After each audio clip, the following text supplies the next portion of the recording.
So I'm on a dating app, right? As you do. And I'm talking to this girl. And it's actually going well for once. Like genuinely going well. We're bantering. She's funny. I'm funny. Or at least I think I'm funny. And I'm thinking, okay, this might actually go somewhere. And then I say one thing. Just one thing. And it's over. And the thing is, I spent the next 3 days convinced she was the problem. Too sensitive, couldn't take a joke, probably does this with absolutely everyone. And then I read this book, Crucial Conversations. And it explained not just what went wrong, but why my brain literally couldn't have handled it any other way. And why I immediately started building a case against her like some kind of relationship lawyer. But I'm kind of getting ahead of myself. Let me tell you exactly what happened. So I matched with this girl, okay, and we're bantering back and forth, and it's actually going well. And I want to move things forward. So I go, look, wouldn't it be easier if we just spoke on the phone? She says, yeah, okay, after 6 is fine. But I'm like, can we do any earlier?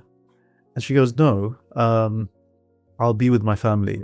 So this is where I mess up massively. As a joke, I go, come on, you can multitask. You know, like women are meant to be better at multitasking or whatever. And she goes, no, my family's visiting.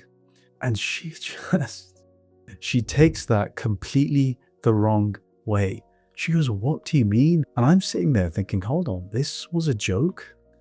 So I say, and this is the worst thing I could have said. I go, all right, just relax.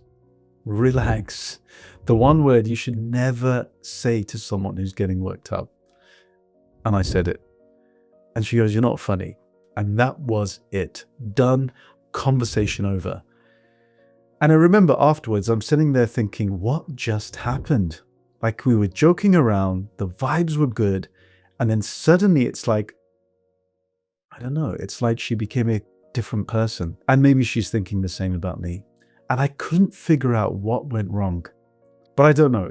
It was meant to be a joke. But here's the thing. It wasn't about the joke. It wasn't even about what I said. It was about what was happening both of our brains, and neither of us knew it. So a few weeks later, I'm reading this book. They define a crucial conversation as any conversation where 3 things are happening at once. The stakes are high. Like it actually matters. You've got different opinions, so there's friction, and the emotions are running, like properly running high. That's literally what happened. Like the stakes were high because we both wanted this to go somewhere, and we clearly had different opinions. She thought I was being rude, and I thought I was being funny. And the emotions, yeah, they were of course, they were running high. And here's the bit that really got me. The book talks about something called the fool's choice. And the fool's choice is this. When conversations get heated, we think we have to choose. Like either I'm honest and I blow up the conversation, or I protect the relationship and I swallow what I actually think. You know, truth or connection. Pick one. And most of us, me included, we think we only have one. Like either I tell her she's overreacting and I lose her, or I back down and apologize for something I don't think was wrong and I lose my authentic self. Truth or relationship, pick one. And the thing is, that's a false choice. The book says the best communicators, the people who actually get through these moments, they don't pick. They find a way to do both. To be 100% honest and 100% respectful at the same time. And I'm sitting there reading this thinking, I didn't even know that was an option because I had this whole prosecution going on in my head and I was winning. I was definitely winning. She was clearly the problem. And look, we all do this, right? The moment a conversation goes wrong, we become lawyers. We start collecting evidence for why the other person is the problem. We replay it in our heads and only the bits that prove we were right. And it feels good in the moment, but it doesn't actually help because I wasn't thinking about the relationship or potential relationship. I wasn't thinking about safety. I was thinking about being right. And that's where I went wrong. But the thing is, it gets worse. Because here's what I should have been asking myself. And I didn't. Not even close. The book has this thing called Start with Heart. And it's basically, before you open your mouth, in any heated moment, you ask yourself, what do I actually want here? Not what do I want to say, not how do I win this, but what do I actually want? Like, do I want to be right, or do I want to connect with this person? And I'm reading that thinking, I never asked myself that, not once. In that moment, when she got defensive, what did I want? I didn't stop and think, hold on, what do I want for her right now? What does she need to feel? And what do I want for us, like the connection we were possibly building? I wasn't thinking about any of that. I was just reacting. And that's the thing. You can't get to the right words if your heart's in the wrong place. If you're trying to win, you'll say winning things. If you're trying to connect, you'll say things that build connection. My heart was in the wrong place. So, relax came out. But here's where it gets really scary, because here's what I didn't understand at the time. When the stakes go up, when emotions start running, something biological happens. I'm not being dramatic here. Like, this is actual science. The book explains it like this. When you feel threatened, and threatened could just mean someone's tone changed or they said something that surprised you, your body goes into fight or flight mode, which means the moment you need to think clearly is the exact moment you can't. And I'm reading this thinking, that's why I said relax. Because in that moment when she got defensive, I felt attacked. And my brain just, I don't know, it short-circuited. It didn't have access to the smart part. I just said the first thing that came to mind. And her brain went into protection mode. And she probably couldn't think straight either. So now you've got two people, both in fight or flight, both unable to think properly, trying to have a calm adult conversation. So no wonder it blew up. I get to this study that kind of shook me. Because this isn't just about dating apps. There's this group of researchers who took patients with malignant melanoma, cancer, right? Serious condition. And they split them into two groups. One group just got the normal treatment. The other group, they learned how to communicate, just basic conversation skills, how to express themselves, how to talk properly. That was it. 6 weekly sessions. Then they all went their separate ways. So 5 years later, they checked back in. In the group that learned nothing, 30% of the patients had died. In the group that learned to communicate, only 9%. That's a 2/3 reduction just from learning how to talk. And I remember reading that thinking, hold on. We're not talking about medicine here. We're not talking about some new drug. We're talking about conversation. The way you handle difficult moments, whether you shut down or blow up or actually talk it through, that could literally be the difference between life and death. And it gets even more interesting because here's what the book says is the real issue. It's not about what you say.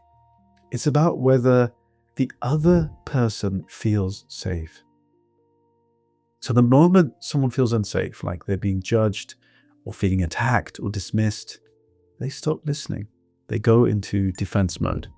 And nothing you say after that point is going to land. And I broke her safety. I didn't rebuild the safety. I made it worse. Because relax is basically saying, your feelings are wrong, calm down, you're overreacting. It's the opposite of making someone feel safe. So, okay, what should I, after reading the book, realize I should have actually done? The book talks about this thing called contrasting. And it's basically when someone misunderstands your intent, you clarify what you didn't mean before explaining what you did mean. I should have said something like, hey, I'm not saying there's anything wrong with telling your family. I'm just joking around because I know how awkward this whole thing can be. You see, what that does, it says, I'm not attacking you we're on the same side. It rebuilds that sense of safety. And then she might have actually heard me, but I didn't say that. And we both lost. And look, the thing is, this isn't just about dating apps, right? I'm sitting there thinking, I do this all the time. You say something to your colleague and she takes it the wrong way. And instead of stepping back and making her feel safe, you double down. That's not what I meant, you're being sensitive. Or your mate says something that winds you up. And instead of asking what he meant, you snap back. And now there's this weird tension for the next 2 weeks and neither of you will admit it. Or, and this is the one that gets me, you're in a work meeting and someone challenges your idea and you can feel your heart rate going up. You can feel the blood leaving your brain and you say something defensive that you regret for the next 3 days. And then you spend those 3 days mentally arguing with them in the shower. It's the same pattern over and over. And the brain goes offline and we say something stupid. And the relationship takes a hit. And then we become lawyers and convince ourselves it was their fault. And we don't even know it's happening. So here's what I took from this. Every conversation where things get heated, I've got a choice. And it's not the fool's choice. It's not truth or relationship. The real choice is, am I going to make the person feel safe or am I going to win? Because you can't have both. The moment you try to win, the moment you say relax or you're overreacting or that's not what I meant, calm down, you've already lost. Even if you're right, especially if you're right. And I think about this girl on this app and I think, you know what? She probably wasn't wrong to feel the way she did. Maybe my joke landed weird. Maybe she had had guys say that to her before in a different way. I don't know. But what I do know is I could have made her feel safe and I didn't. And that's on me. Not that I'm going to find her and apologize because that ship has sailed, but the next conversation, I've got a shot there. So anyway, Crucial Conversations, that's the book. And I'm not going to say it's going to fix every difficult conversation, but just understanding what's actually happening, the biology, the fool's choice, the safety thing, it changes how you see these moments. Because now when I feel that heat rising, when I feel like I'm about to say something defensive, I've got this little voice in my head going, hold on, what are they actually feeling right now? And how can I make this safe? Doesn't always work, but it helps. Anyway, worth a read if you got one of those conversations sitting at the back of your head. And that's me for today. I'll see you in the next one.